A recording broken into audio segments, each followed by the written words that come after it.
3차 시 6.25 전쟁과 남북 분단의 고착화에 대해서 살펴보도록 하겠습니다. 이 단원에서 성취 기준은 6.25 전쟁의 배경과 전개 과정을 살펴보고 전후 남북 분단이 고착되는 과정을 파악한다인데요.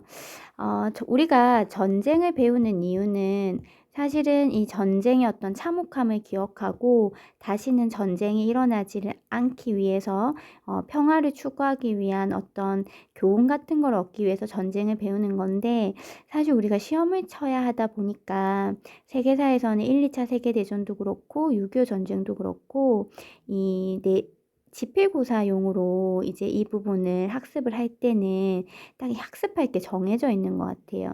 일단 뭐가 이제 정해지냐면 6.25 전쟁의 일단 배경, 전쟁이 왜 일어났느냐 배경을 살펴보고, 그 다음에는 이제 전개 과정, 어떤 전개 과정을 거쳐가지고 전쟁이 일어났는가.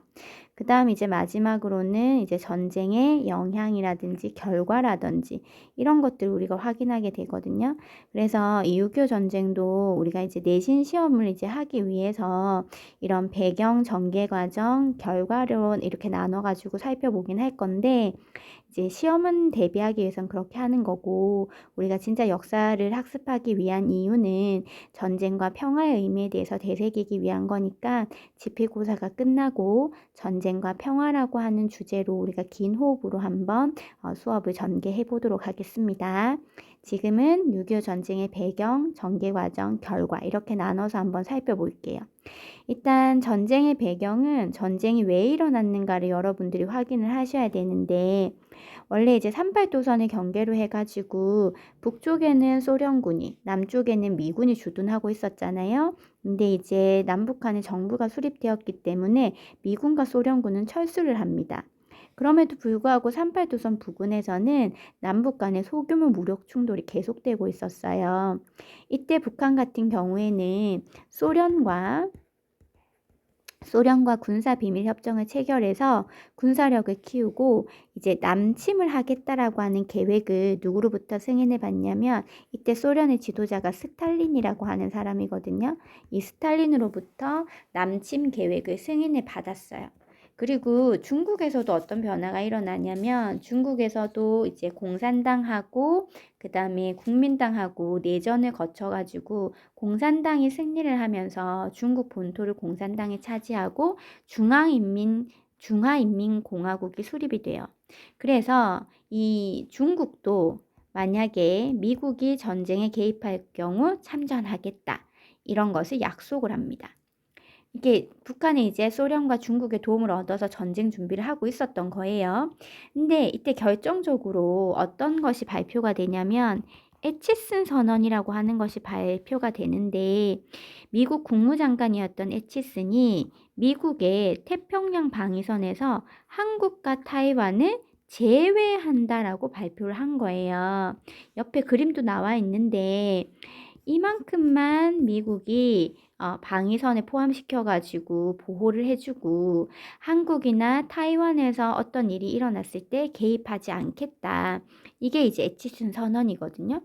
그러면 북한의 입장에서 보면 자기들이 전쟁을 일으켜도 미국이 개입하지 않을 것이기 때문에 오히려 이제 전쟁 준비에 더 박차를 가할 수 있는 계기가 되었던 거죠.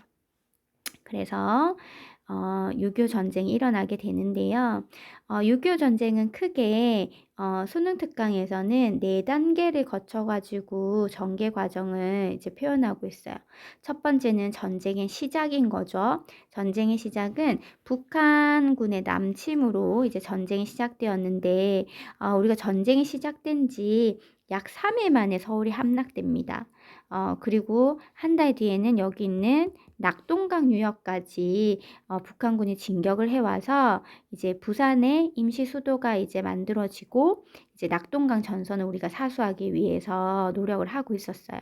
그리고 유엔에 도움을 요청해서 유엔군이 이제 파병이 되는 것이고요. 그러면 이제 전세를 좀 역전시키기 위해서 뭔가 이제 작전을 이제 세워야 되잖아요. 그때 국군과 유엔군이 반격을 하기 위해서 전세를 역전시키기 위해서 했던 작전이 뭐냐 하면 인천 상륙 작전이라고 하는 거예요. 인천은 서울에서 굉장히 가깝잖아요. 근데 여기가 황해 바다 근처여서 굉장히 조수간만의 차가 커서 이제 배를 이제 물길을 이제 맞춰 가지고 배를 댄다고 하더라도 이제 썰물 밀물이 차이가 너무 크니까 이 인천 상륙 작전이 성공할 수 있는 확률이 굉장히 낮았다고 해요. 그런데 이때 메가더 장군이 이제 강력하게 주장해서 인천 상륙 작전을 전개하면서 인천에 이제 상륙을 해서 이제 서울까지 수복을 하게 돼서 작전이 이제 성공하게 된 거죠. 이때부터 전세가 역전이 되어가지고 국군하고 유엔군이 38도선을 돌파해가지고 이렇게 위로 압록강 유역까지 진출을 하게 됩니다. 이렇게 이제 만약에 우리가 최대로 북진을 해서 이제 압록강 유역까지 전개를 했을 때 통일 정부가 수립될 수도 있겠다라고 하는 기대감에 차있었는데 그때 중국군이 개입을 하면서 또 전세가 한 번 더 역전이 돼요. 중국군이 개입하면서 우리 국군하고 유엔군은 여기 있는 흥남에서 철수를 하게 되고 1월 4일에는 서울에서도 이제 철수를 하게 되면서 일사후퇴를 하게 되고 38도선을 경계로 해가지고 전선이 고착화되는 국군과 유엔군 그 다음에 이제 북한군하고 중국군이 서로 38도선을 경계를 가지고 치열한 공방전을 벌이게 되는 거죠. 그리고 1951년 여름부터는 휴전회담이 시작이 되어서 약 2년이 지난 1937년에는 전쟁을 쉬어간다라고 하는 정전협정이 이제 체결이 됩니다. 이런 전개 과정을 거쳐가지고 6.25 전쟁이 일어나요. 이걸 한 번 더 빈칸으로 확인해 볼게요. 1950년 6월 25일에는 북한군의 남침으로 이제 전쟁이 시작되는 것이고 3일 만에 아까 서울이 함락되었다고 했지요. 그리고 한 달 뒤에는 낙동강 유역까지 진격을 하게 되고 정부는 유엔에 이제 도움을 요청하게 돼서 유엔 안전보장이사위원회가 유엔군 파견을 결의를 합니다. 그래서 유엔군이 파견이 되고 전세를 역전시키기 위해서 인천 상륙 작전이라고 하는 것을 수행하게 되는데 이게 성공적이었어요. 그래서 인천 상륙 작전으로 서울도 다시 되찾게 되고 오히려 우리가 북으로 진격해서 압록강 유역까지 진격을 하게 되었지요. 그런데 이때 북한의 요청을 받은 중국군이 개입하면서 한 번 더 전세가 역전이 되었고 국군과 유엔군은 후퇴해서 흥남 지역에서 철수할 수밖에 없었고 1월 4일에는 서울에서도 후퇴를 하게 됩니다.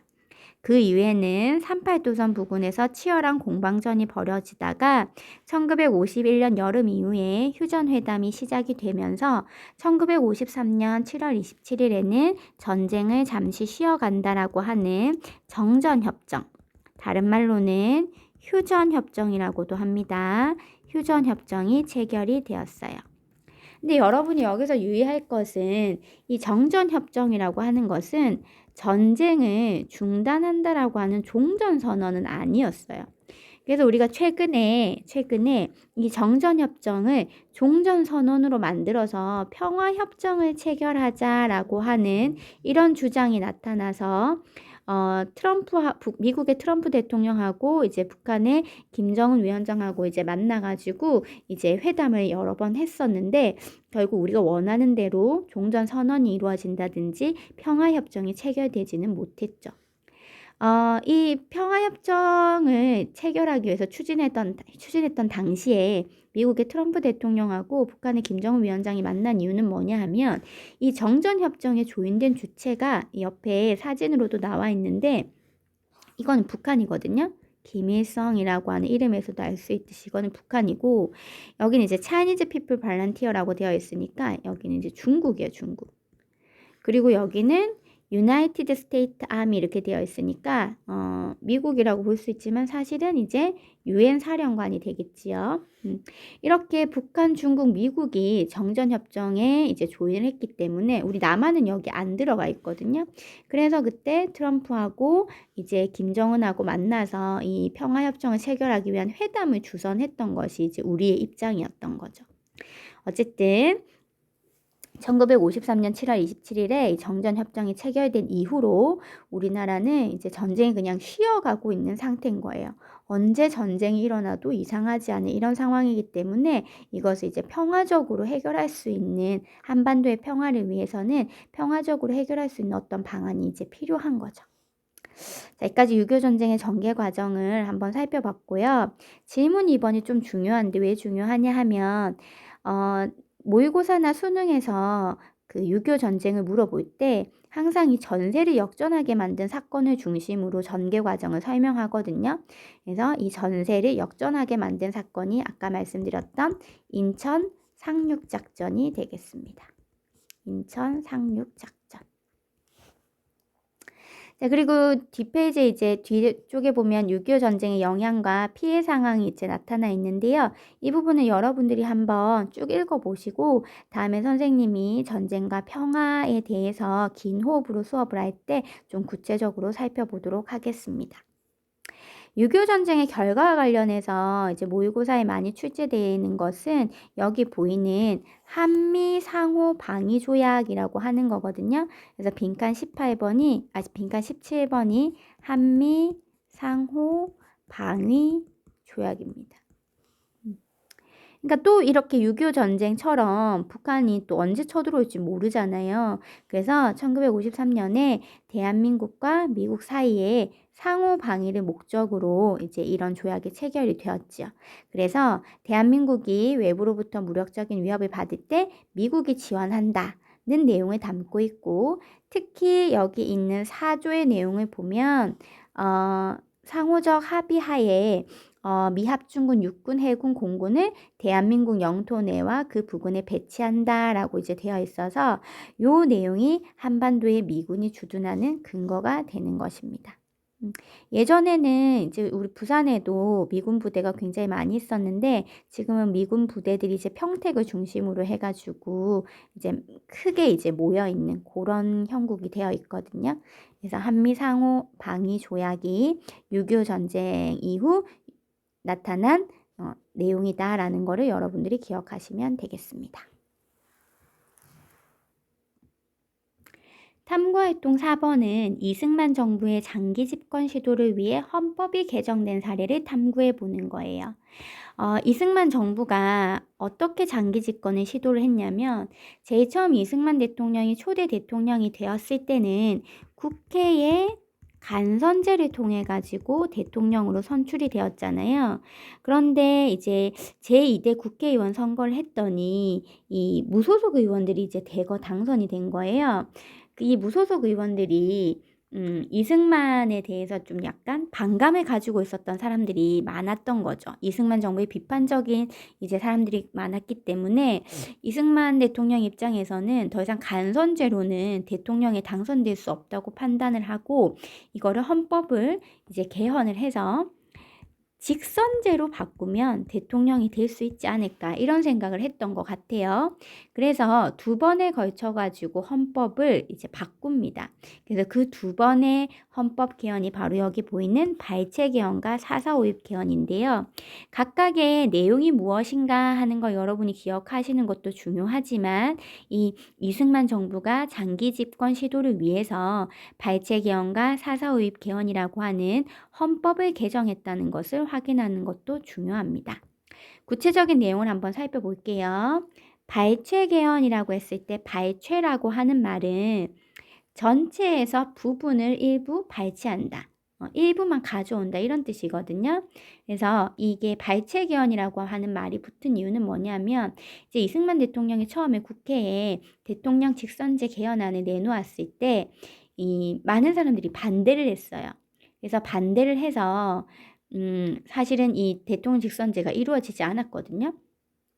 그러면서 그 이후에 그럼 이제 반대를 하지 않기 위해서는 자기 지지 세력을 좀 만들어야겠다는 생각을 했던 것 같아요. 그래서 이승만 대통령이 자유당이라고 하는 당을 창당을 해가지고 이 원래 이제 대통령 직선제를 내놓았던 그 개헌안을 그러니까 처음에는 이게 부결이 됐어요. 사람들이 반대를 해가지고 통과를 못했단 말이에요. 근데 그 개헌안에서 약간 내용을 수정해가지고 손질을 해서 일부러 따와서 발췌 개헌안이라고 하는 것을 또다시 내놓았던 거죠. 근데 그 발췌 개헌안의 주요 내용이 뭐냐 하면 여기에도 나와 있는데 사료에도 나와 있는데 대통령과 부통령은 국민의 보통 평등 직접 비밀 투표에 의해서 각각 선거한다라고 했으니까 직선제를 한다라는 의미가 되는 거예요. 그리고 대통령과 부통령 임기는 4년으로 하고 재선에 의해서 1차 중임할 수 있다. 이렇게 되어 있어서 주된 내용은 이제 기존에 국회에서 간선제로 뽑던 대통령을 직선제로 뽑겠다라고 하는 겁니다. 그래서 이렇게 발췌 개헌을 하고 이제 그 대통령 직선제를 했더니 이제 이승만 대통령이 당선이 된 거예요. 그러면 1차 중임할 수 있다 그랬으니까 더 이상 이승만 대통령은 대통령이 출마할 수가 없는 거죠. 2번 대통령을 했으니까. 그래서 다시 한번 헌법을 개헌하는데 그 헌법의 개헌 내용이 뭐냐면 나에 나와 있어요. 여기 보면은 대통령, 부통령 임기 4년으로 하고 재선에 의해서 1차 중임할 수 있는데 이 헌법 공포 당시의 대통령에 대해서는 이 제한을 적용하지 않는다.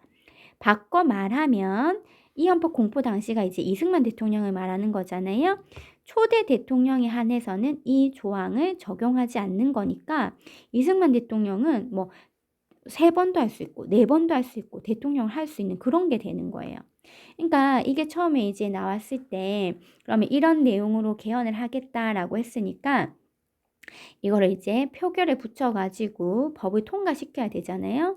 근데 당시에 이제 개헌 정족수가 이제 몇 명이어야 되냐면 재적 의원이 203명이었어가지고 203명의 3분의 2 이상인 136명이 됐었어야 됐어요.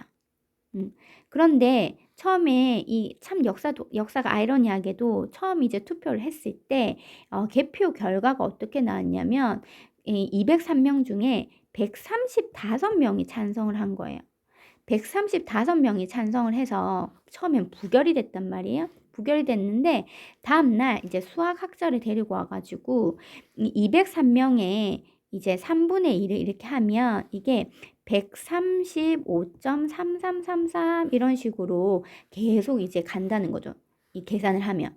그래서 이 뒤에 있는 소수점 3333은 5가 되지 않기 때문에 반올림의 원칙에 의해서 4,4,5입이라고 하는 거. 사면은 버리고 5면 올린다. 라고 하는 반올림의 원칙에 의해서 이게 뒤에가 3으로 반복되고 있으니까 버려야 된다는 거죠. 그러니까 203명의 3분의 2 이상이 136명이 아니고 4,4,5입에 의하면 135명이 될 수 있다. 그러니까 이 법안은 통과될 수 있다. 이런 식의 논리를 펼치면서 이제 4,4,5입 개헌안을 이제 통과시킨 거죠. 그렇게 되는 겁니다. 그래서 이 4.4.5입 개헌도 이제 통과가 돼서 1954년 개헌 당시에 대통령에 한해서 연임 횟수 제한을 없앤다는 내용이었으니까 이후에 대통령 선거에서 이승만이 또 당선이 되었어요. 근데 문제는 이때 이승만의 이제 상대편으로 이제 누가 이제 출마를 했었냐면 진보당의 조봉암이라고 하는 사람이 출마를 했었는데 이 사람이 30%나 득표를 한 거예요. 그러면 다음번에 대통령 선거를 했을 때, 이 사람의 인기가 계속 올라가면 이승만이 대통령이 안 될 수도 있는 상황인 거잖아요. 그래서 이승만 입장에서는 반대 세력에 대한 탄압을 강화하기 위해서 신국가보안법이라는 것을 개정을 해가지고 이 조봉암하고 진보당 간부들한테 간첩 혐의를 씌워가지고 탄압을 했어요. 그래서 우리가 그 사건을 뭐라고 하냐면은 진보당 사건이라고 하거든요. 조봉암이라는 사람이 속한 당이 진보당이었기 때문에 그래서 이때 이제 조봉암은 간첩 혐의가 적용돼가지고 사형을 선고받아요. 그리고 실제로 사형이 되었고 그런데 이제 2011년에 이 사건을 이제 재심을 했었거든요. 이제 그때는 이제 무죄로 판결을 받아가지고 이제 간첩이 아니었다라고 하는 게 밝혀졌어요. 이때는 반대 세력을 탄압하기 위해서 이런 식으로 이제 이승만 정권에서 조봉암 같은 사람들이 이렇게 탄압을 해서 정권 유지를 했던 거죠.